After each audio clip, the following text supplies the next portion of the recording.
Good morning, children. How are you all? Hope fine and doing well. So here this is history second lesson, new kings and kingdoms.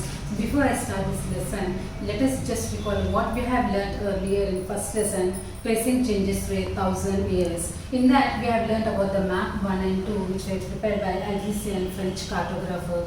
We have learnt about the new food beverages that people started eating, like corn, chilies, potatoes, and started drinking tea and coffee. New religions that were existing, like Islam and Hinduism, new languages that came into existence, new sources, political groups, and then we started learning about how the British divided India into three phases, that was Hindu, Muslim and British. In this lesson, new kings and kingdoms, we are going to learn about emergency of new dynasties. For example, like Gujara Pratiharas, Rashtrakutas, Palas, Cholas and Chamanas, who are also known as Chauvans. In the 7th century, these new dynasties, they were emerging. Now, before that, let us learn about Samantas. In the 7th century, these Samantas and landlords were existing. They were acknowledged by their kings as landlords. These landlords, when they visited their king's courts, they were expected to bring some gift for the king.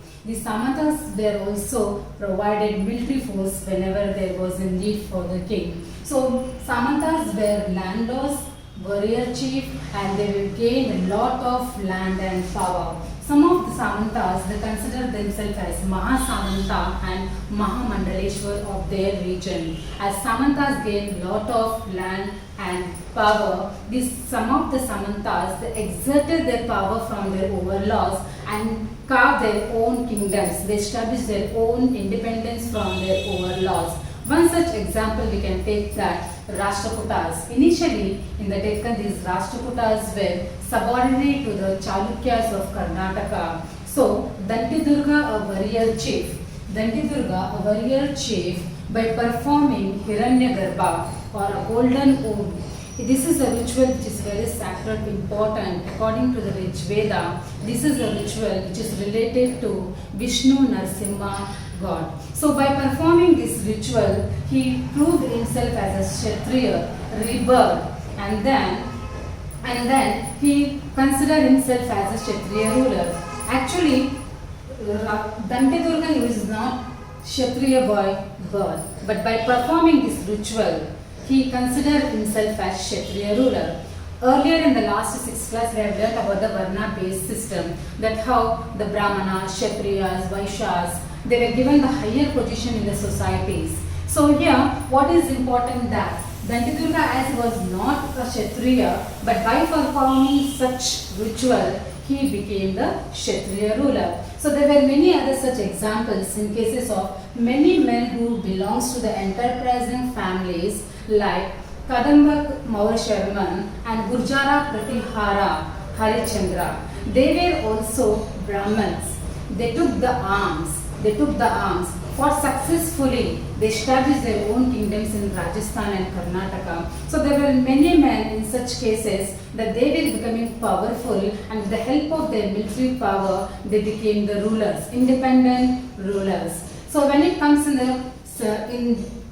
this 7th to 12th centuries, we are seeing that many new dynasties were emerging and they were forming the new establishment of the kingdoms. So now when it comes to administration in the kingdoms, in the administration of the kingdoms, we are seeing that many of these kings who were existing in their regions, they gained very high-sounding titles like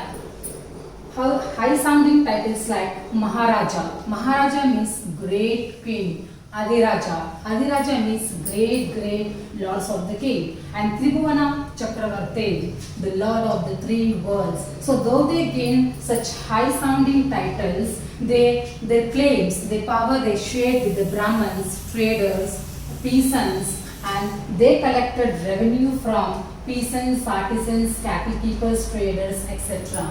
So many taxes were collected by the king. Tax means here, children, revenue. So revenue was collected in the form of produce or in the form of resources. For example, now peasants, whatever they produced, so 1/6 part of the produce they must give to king. For example, artisans, cattle keepers, whatever they are producing, so some part of the produce they must submit to the king. Let us take again one more example like hunter-gatherers. Hunter-gatherers completely depended upon forest produce. So whatever they collected from the produce, so some part of the revenue as in the form they must submit to the king. So the king collected resources and production, and that resources and production was used for the establishment, development of forts, palaces, construction of temples, etc. So in this way what we are seeing that the revenue, how the king collected from the people, how it was used for the again development of the forts, palaces and kingdoms. Now are we paying any such taxes, children? Yes, we are also paying taxes to the government. We are paying on water, we are paying on electricity, road tax, property tax, etc. to the government. So in those days, how king collected taxes, revenue from the people. So we are also paying to the government different types of taxes. Then collecting of such taxes, the functions of collecting taxes were given to close relatives of the king. It was hereditary, and in the same case, in the case of army too, the hereditary was given one after the other the position. And when it comes to taxes, let us remind that now the Chola inscription what it says that Chola inscriptions also says that the Chola rulers collected different types of taxes. Nearly 400 types of taxes they collected. They collected taxes on property tax, land tax, on cattle keepers. They collected tax on VT, that means as a form of forced labor. Now forced labor means the landless people. The landless people, those who don't have land, so they have to work in a month, any one day for the king. So in this way, how the king collected taxes and used for the establishment of the administration. So children, you have to read textbook page number 16 and 17. And in the next class, I am going to explain about prashastis and land grants and warfare for wealth. Thank you, children.